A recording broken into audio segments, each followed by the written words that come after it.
Saya bertemu lagi dalam pembelajaran Bahasa Indonesia untuk SMP kelas 8.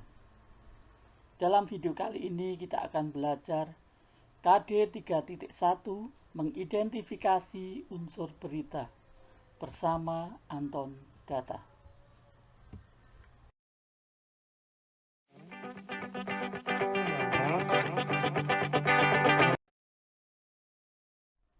Adapun tujuan dalam pembelajaran ini yaitu 1. Peserta didik dapat mengidentifikasi unsur-unsur dalam teks berita.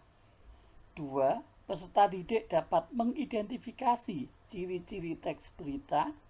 3. Peserta didik dapat mengungkapkan kembali isi berita dengan kalimat sendiri. Pengertian berita. Berita merupakan teks yang berisi hal atau peristiwa yang terjadi dan dipublikasikan di media massa, baik media cetak, media elektronik, maupun laman daring. Teks berita berisi kabar atau informasi, terutama yang bersifat resmi mengenai suatu hal. Teks berita dibuat oleh wartawan, sehingga teks berita dikategorikan ke dalam laporan pers. Dalam teks berita berisi fakta yang ada dari sebuah peristiwa. Ciri-ciri berita. Berita memiliki ciri diantaranya. 1. Faktual. Artinya, berita berdasarkan fakta atau kejadian nyata. Kedua, aktual. Berita terjadi pada suatu waktu. Ketiga, dalam berita terdapat keterangan waktu dan tempat yang jelas, yaitu menjelaskan kapan terjadinya suatu peristiwa dan di mana terjadinya suatu peristiwa. 4. Bahasanya jelas dan baku. 5.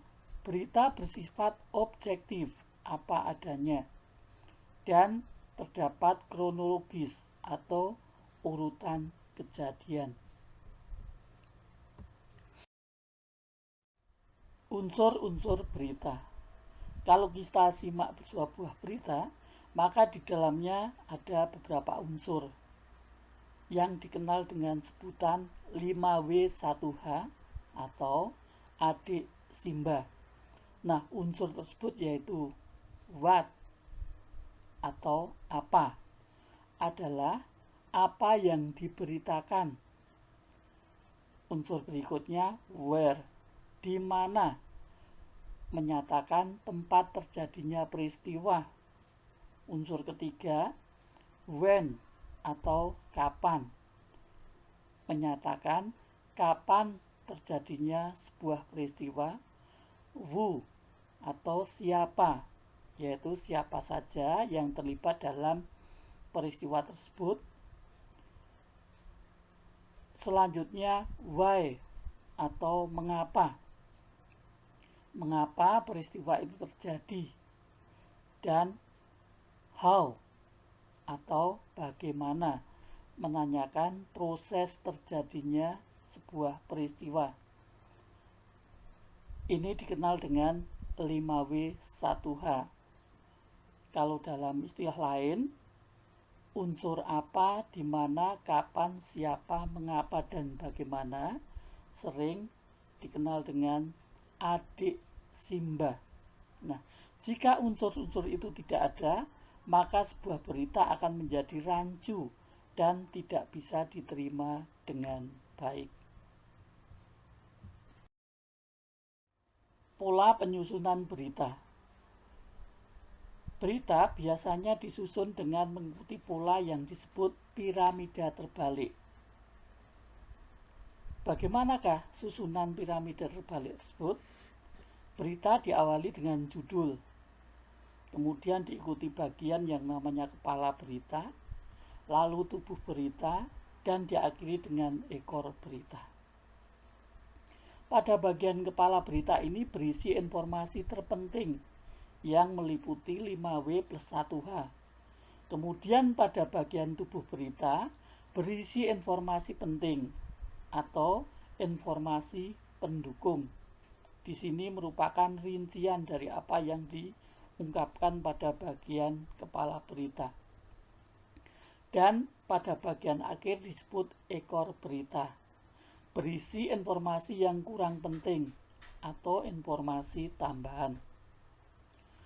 Pola piramida terbalik merupakan pola berita yang menempatkan informasi dengan urutan prioritas paling penting di bagian atas, kemudian di susunan berikutnya dengan derajat penting yang berbeda-beda. Nah, untuk memberi gambaran lebih jelas bagaimana cara menentukan unsur-unsur teks berita, simaklah latihan berikut ini. Bacalah teks berikut ini. Sururi edarkan perpustakaan keliling menggunakan kuda. Ridwan Sururi, seorang pria paruh baya, seolah tak pernah lelah mengedarkan buku yang dikoleksinya. Tak kurang dari 100 judul buku miliknya dengan beragam judul ditawarkan pada masyarakat di sekitar Kabupaten Banyumas untuk dibaca secara cuma-cuma. Agar warga bersimpatik, Sururi begitu dia disapa, mengedarkan buku dengan cara unik. Ia menawarkan buku kepada masyarakat, khususnya anak sekolah, dengan bantuan seekor kuda. Ia menyebut kegiatan itu sebagai kuda pustaka. Kuda miliknya dibebani 2 buah keranjang di kanan kiri yang terisi puluhan buku. Kuda itu berjalan, dituntun sang empunya, sembari menawarkan secara santun pada warga. Sesekali untuk menghemat tenaga, ia menggunakan 2 ekor kuda, satu dikendarainya. 29 Mei 2016. Sulitnya itu kalau musim hujan. Kalau diedarkan, buku takut jadi basah. Kudanya juga bisa masuk angin, kata Sururi. Dia mengakui ide kuda pustaka berawal dari sebuah hobi memelihara kuda. Setelah bertemu dengan kawannya bernama Nirwan, hobi itu diubah agar bisa lebih bermanfaat. Sururi yang akhirnya selain memelihara kuda juga menyelipkan usaha meningkatkan minat baca warga. Sururi mengatakan, melalui bantuan temannya itu, dia akhirnya menawarkan buku secara keliling. Buku yang dibaca warga tidak dipungut biaya. Ia ingin agar daya baca warga meningkat. Alhamdulillah, masih bisa berjalan sampai sekarang. Saya edarkan tiap hari Selasa, Rabu, dan Kamis. Kalau jauh biasanya menggunakan 2 kuda. Kalau dekat cuma 1. Jalannya dituntun paparnya.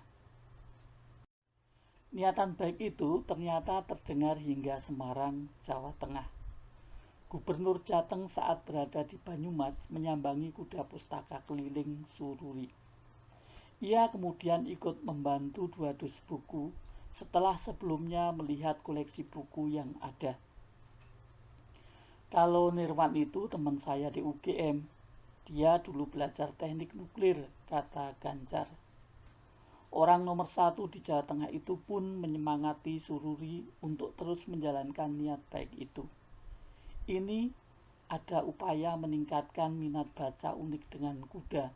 Kami dukung, kami bangga, ujar Ganjar. Nah, dari teks berita tersebut kemudian kita analisis unsur-unsurnya menjadi seperti berikut ini. Yang pertama, apa atau apa yang diberitakan? Jawabnya perpustakaan keliling dengan kuda. Yang kedua, siapa? Siapa yang diberitakan? Jawabnya Sururi. Unsur ketiga di mana? Yaitu di mana peristiwa itu terjadi? Jawabnya Kabupaten Banyumas. Unsur keempat kapan? Yaitu kapan peristiwa itu terjadi? Peristiwa itu terjadi 29 Mei 2016. Unsur kelima mengapa? dengan pertanyaan mengapa peristiwa itu terjadi. Jawabnya, untuk meningkatkan minat baca warga. Unsur keenam, bagaimana?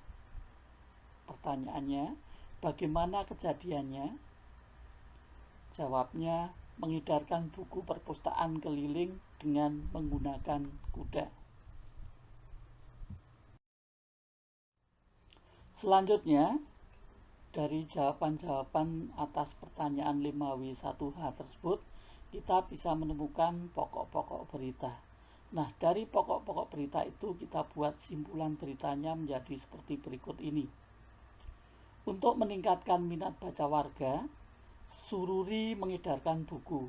Hal ini terjadi di Kabupaten Banyumas, Purwokerto, Jawa Tengah pada 29 Mei 2016. Sururi mengedarkan buku menggunakan kuda sehingga disebut kuda pustaka. Nah, demikian tadi anak-anak, bagaimana kita menemukan unsur-unsur dalam berita dan selanjutnya membuat simpulan isi berita. Terima kasih.